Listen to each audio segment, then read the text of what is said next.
Assalamualaikum warahmatullahi wabarakatuh. Salam sejahtera untuk kita semua. Kali ini saya ingin mengajak kita semua untuk menyaksikan atau mendengarkan bersama penjelasan dari salah satu tokoh politik di bangsa kita ini. Berikut videonya. Saya sedih melihat cara orang misalnya memandang Pak Jokowi tidak selesai-selesai. Apakah mudah menjadi Jokowi di tengah iklim politik yang tidak baik? Ketika partai politik seenaknya main di belakang, mentorpedo kekuatan presidensialisme, bermain sendiri, ugal-ugalan.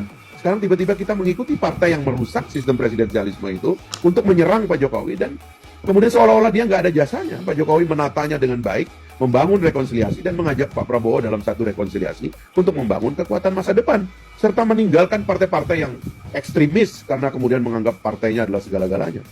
Janganlah kita ini mau diadu domba dengan pemimpin-pemimpin politik kita yang baik. Saya bilang jangan mau.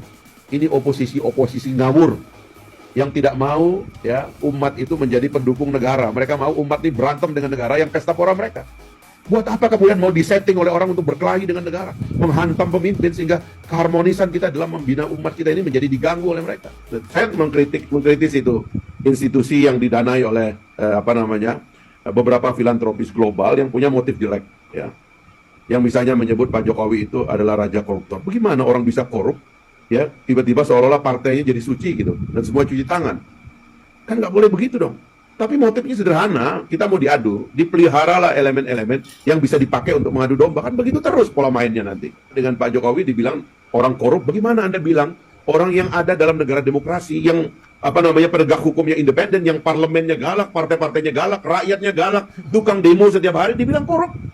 Dari negara-negara yang tidak disebut korup, padahal itu negara totaliter yang tidak ada kebebasan. Come on lah, kita cuci juga lah otak kita ini, karena udah kelamaan juga otak kita ini kangkangi oleh orang lain dan membuat negatif thinking kepada bangsa kita sendiri, seolah bangsa kita nggak punya kesempatan untuk maju. Karena ini semua mau dipakai sebagai alat ganggu. Termasuk juga tuduhan-tuduhan tentang bangsa kita sendiri, soal korupsi dan lain-lain sebagainya. Dengan Pak Prabowo sekarang, di kepalanya kan negara industri. Dia bilang saya jadi presiden, negara ini akan jadi negara industri. Yang mau boikot barang kita karena hilirisasi, boikot aja, kita mau kelola sendiri. Ini mirip dengan yang dilakukan oleh Cina ketika mereka diblokade. Saya tidak kebayang kalau pemimpin yang menang kemarin bukan yang berpengalaman, bukan yang punya wibawa, bukan yang bisa marah-marahin pemimpin dunia.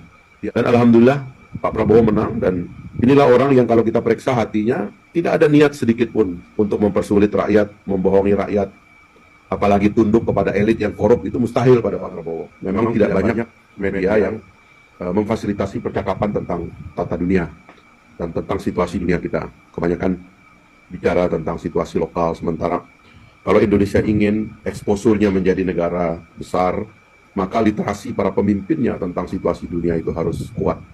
Generasi pertama bangsa kita ini dan generasi pertama pembentukan negara itu orang-orang yang sangat literate dengan tata dunia, tentang situasi dunia. Buku-buku yang ditulis oleh Bung Karno, Bung Hatta, Syahrir, Natsir itu selalu mengutip secara tebal ya, situasi dunia tempat kita hidup ini. Dan Gelora ingin masuk ke segmen itu, karena itulah di awal berdirinya Gelora bahkan memakai semboyan Indonesia sebagai kekuatan kelima dunia. Sebenarnya ini untuk mengundang literasi bangsa kita supaya sadar bahwa Indonesia punya hak untuk menjadi kekuatan negara besar, ya, dan untuk itulah juga Indonesia didirikan, dan untuk misi besar itu juga kita ini bersatu. Kita di awalnya keluar dari penjajahan dan kita gunakan itu sebagai medium bagi konsolidasi nasional supaya kita kuat dan bersatu melawan penjajah. Tapi setelah kita menang, kita cantumkan dalam tujuan bernegara, kita akan menjadi kekuatan dunia. Tidak saja karena Pancasila mengandung pasal tentang internasionalisme dulu seperti yang dikatakan oleh Bung Karno yang kemudian menjadi kemanusiaan yang adil dan beradab, tapi juga pada pembukaan mencantumkan keikutsertaan kita dalam perdamaian dunia yang berdasarkan perdamaian abadi dan keadilan sosial. Jadi ini negara yang sejak awal didirikan dengan cita-cita besar, dan tidak layak kalau pemimpinnya terus-menerus terjebak dalam konflik remeh-temeh yang tidak pernah selesai, yang tidak bermutu, ya, yang ngawur dan kehilangan narasi besar yang bisa menyatukan energi bangsa ini untuk melihat masa depannya secara lebih optimis. Nah, Partai Gelora ingin hadir untuk itu, ya, mengingatkan kita. Partai ini memang masih kecil, tapi narasinya tidak kecil.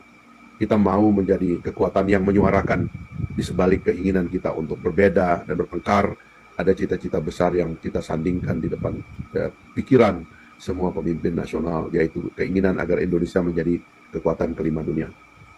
Jadi inilah nasib kita menurut saya ya, yang harus terus-menerus didengungkan. Sekali lagi, Partai Gelora ingin menjadi pengusung dari narasi besar itu.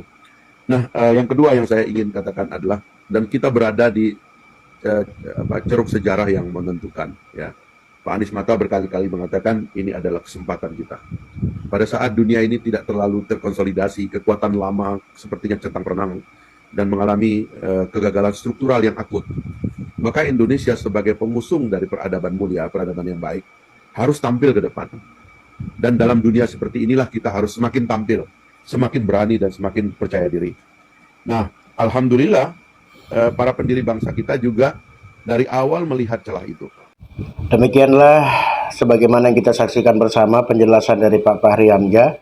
Semoga saja dapat kita pahami. Terima kasih atas kebersamaannya. Assalamualaikum warahmatullahi wabarakatuh.